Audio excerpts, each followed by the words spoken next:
The headlights came out of nowhere. Jordan's sneakers skidded on the pavement as he froze mid-step. A honking horn blared in his ears as a city bus screeched to a stop inches from his face.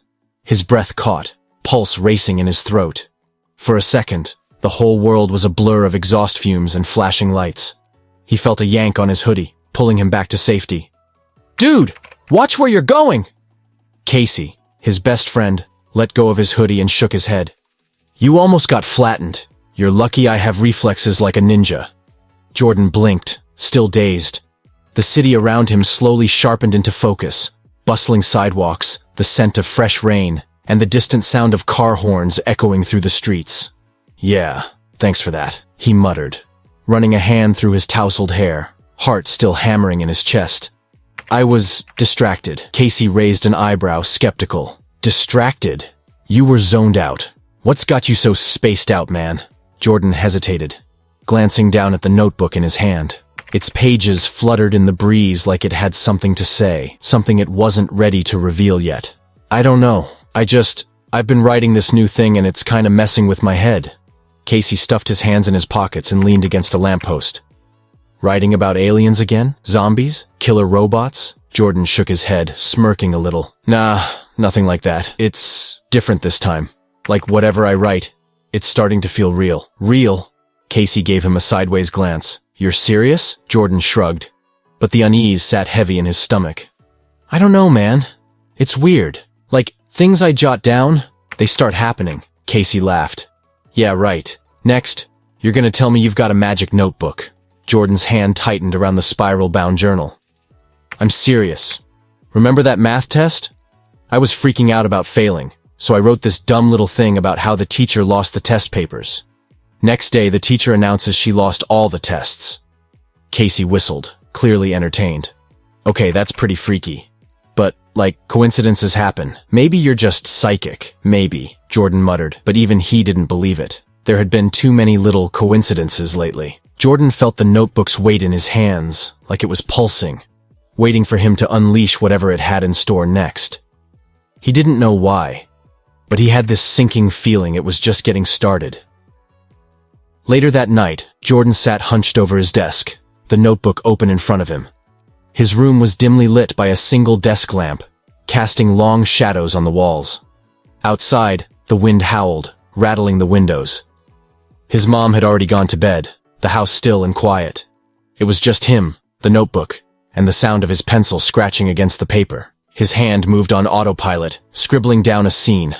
A boy named Ethan, trapped in a situation he couldn't control.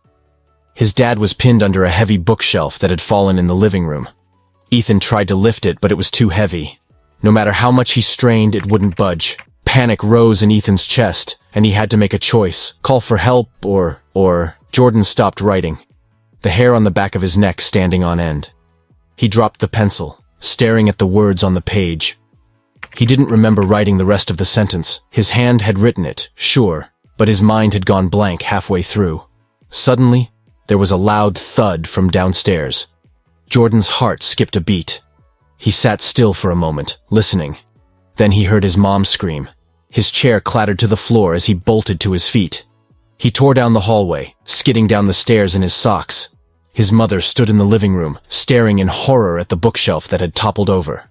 And just like in his story, his father was trapped beneath it, struggling to free himself.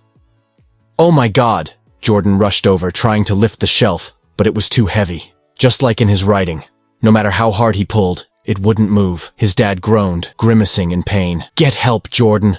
Go call someone!" Jordan's heart pounded in his ears. He stepped back, eyes wide, his breath coming in short gasps. This was exactly what he had written. Exactly. Without thinking, he sprinted back to his room, grabbed the notebook, and frantically started scribbling. His hand was shaking as he wrote. Ethan's father suddenly found the strength to push the bookshelf off himself. It wasn't easy, but he did it. He threw the pencil down and raced back downstairs. When he reached the living room, his father was on his feet, brushing off bits of wood and dusting his pants. His mom was staring at him in disbelief. "I don't know how I did it," his father said, shaking his head. "I was just about to call for help, and then, I don't know, I just pushed it off." Jordan stared at his dad, the reality of what had just happened sinking in. It worked. His writing had worked. For the next few days, Jordan couldn't stop thinking about the notebook, the power it held. He experimented with it, small things at first. He'd write about finding a $10 bill on the sidewalk, and sure enough, the next day, there it was. He wrote about having a snow day, even though the forecast said clear skies. The next morning, a full-on blizzard. But the more he used it, the more uneasy he felt. Things were happening exactly as he wrote, but they felt off, like the world was being twisted, forced into the shape of his stories. It didn't feel natural. He started to wonder if he could make anything happen. What was stopping him from doing something bigger? Something life-changing? That night, he sat at his desk again, staring at a blank page.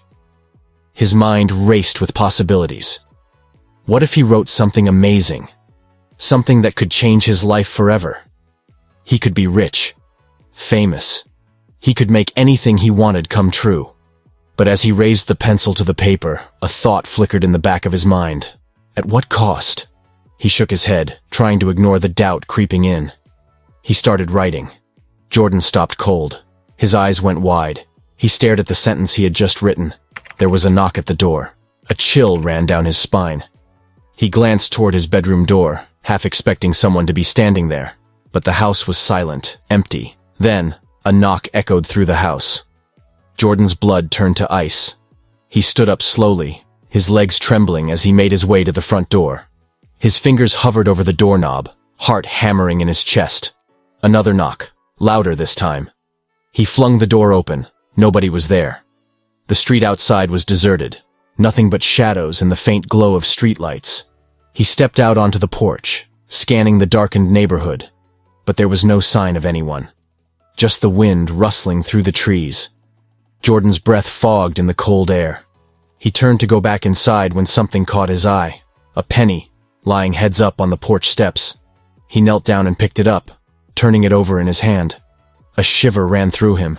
He knew exactly where this was leading. Exactly what this penny meant. He looked at the penny, then back at the notebook in his other hand.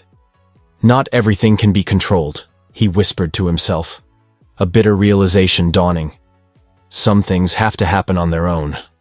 With a sigh, Jordan went back inside, placed the penny on his desk, and closed the notebook for the last time.